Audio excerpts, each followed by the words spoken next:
In the first 2 weeks after Russia's invasion, the EU received more refugees than in 2015 and 2016 put together. What was the EU's immediate response? As Russian aggression continues, more and more people will seek shelter and protection. But how are EU member states preparing to share responsibility?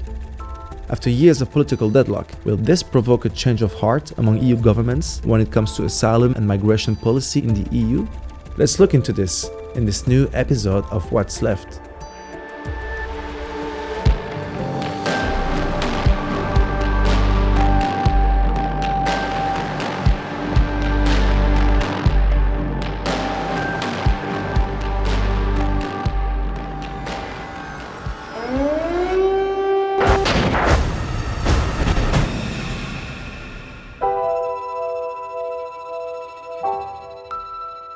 My name is Natalie. I am Ukrainian. I live in Kharkov.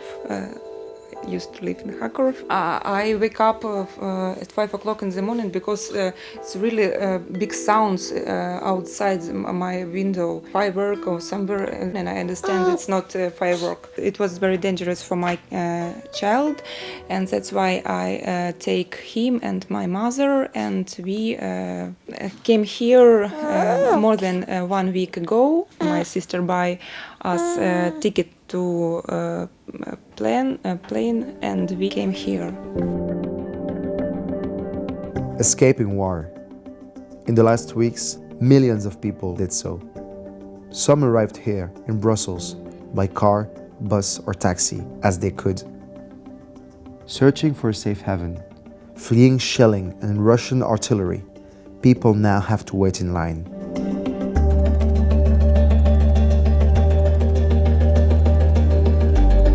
I'm from Ukraine, from Kiev, exactly. From Kiev, then we have lived in the village named Zhashkiv, but it's too scary.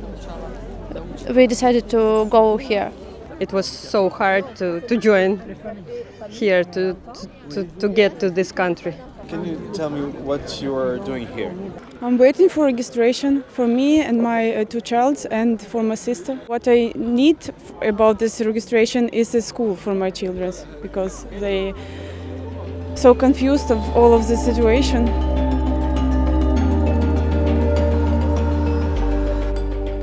With the Russian aggression on Ukraine, neighboring countries opened their borders. Then, in a historic gesture, the EU granted immediate protection and working rights to Ukrainians, activating the Temporary Protection Directive. In other words, the EU opened its arms. It's good that we activated the so-called Temporary Protection Directive, so people are allowed to come.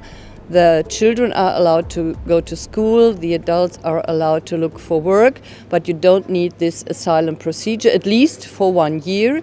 It can be prolonged, and then we have to see how the situation develops. Beyond the much needed immediate response of the European Union and the member states, it's at a grassroots level that ordinary citizens throughout Europe opened their hearts and their homes to people fleeing Ukraine. They helped by volunteering, providing a roof over people's heads, making generous donations, sending first aid products. A resident of Poznan in Poland, Mikołaj, stepped up early on. We decided to buy things that we need, like first of all was clothes, medicines, stuff for soldiers, blankets, sleeping bags, flashlights, phones, and stuff like that. We didn't even think about it, taking any bulletproof vests or helmets. We just went in and went a bit further than Lviv. When we actually went there, it happened and people were actually thanking me because no one was bringing stuff inside the Ukraine. Everything was stopping on the European Union border. Mostly they were super surprised, plus thanking me, giving me hugs. And then the last round is with people who are bringing into the Poland, usually my hometown, which is Poznan. I'm focusing on getting people a job, place to stay, and all the necessary things they need. I decided to help because I thought that helping makes us human beings. It was just a quick thing in my brain with my ADHD, which actually helps with that kind of stuff, so it worked. This is an unprecedented situation, not seen since the Second World War in Europe. With a humanitarian situation worsening by the hour in Ukraine, most refugees have fled to Hungary, Moldova, Romania and Slovakia, with Poland bearing the brunt of the crisis. Poland and Moldova say they have already reached full capacity. Will there be others in the same scenario? In Belgium, authorities seem to have reacted quickly, but there's still a lot to do. Demain, si la Belgique va avoir 400-500 000, on va les envoyer en France ou en Espagne.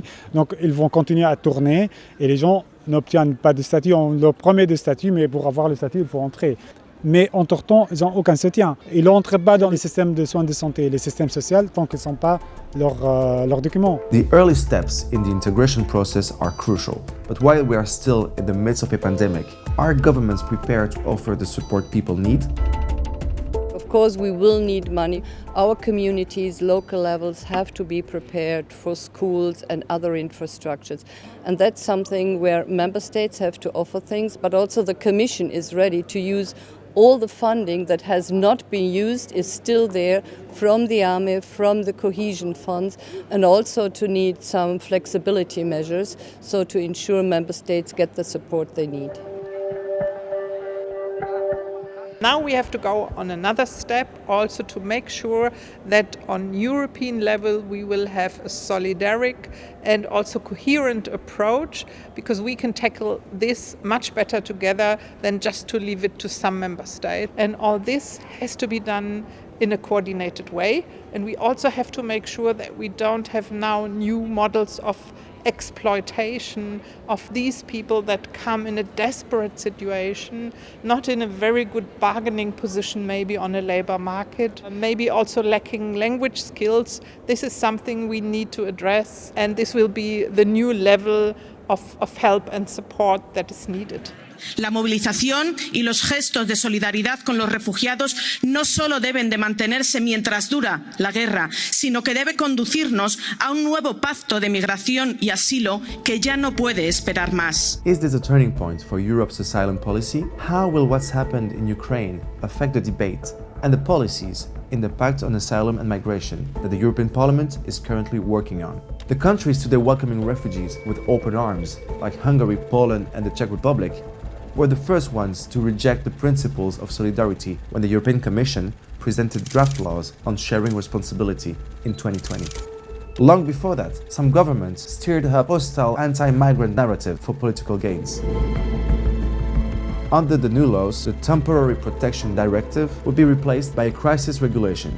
This would make sure the EU is prepared when there are large influxes of refugees and would guarantee no country is left alone to deal with the consequences. We need to keep true and faithful to our standard so that we provide humanitarian assistance for Ukrainians fleeing the war, for sure, but also other human beings which are not to be neglected or discriminated against. The way we treat Ukrainians must be extended to other situations which are comparable. People fleeing from conflict zones, from wars. It is the case of Syrians. It is the case of Iraqis. It is the case of Afghans. It is the case of Eritreans. They should be treated likewise. And I only hope that this momentum will be brought precisely to raise awareness as to what solidarity really means in the European ideal. If you look at Poland, if you look at Romania, what people did there is just fantastic. But we cannot leave these countries alone, because we can already see that mayors say, sorry, we did everything we could, but we need more help. I really love my country. We have a very, very beautiful town. I live in the center of the city, and now I watch the videos and photos from Kharkiv, and it's incredible what happened. There is, it's ruin, really ruin. I don't know, maybe sometimes later we can again to build our city, but now it's in the very bad way. I'm sorry. Whenever a large number of refugees flee a country, of course there can be specific situations to address. For example, with so many women and child refugees fleeing Ukraine and many unaccompanied minors, we are urging the EU to respond with a child protection package to give specific support. But our response to refugees must always be based on solidarity, no matter where they're from or the color of their skin.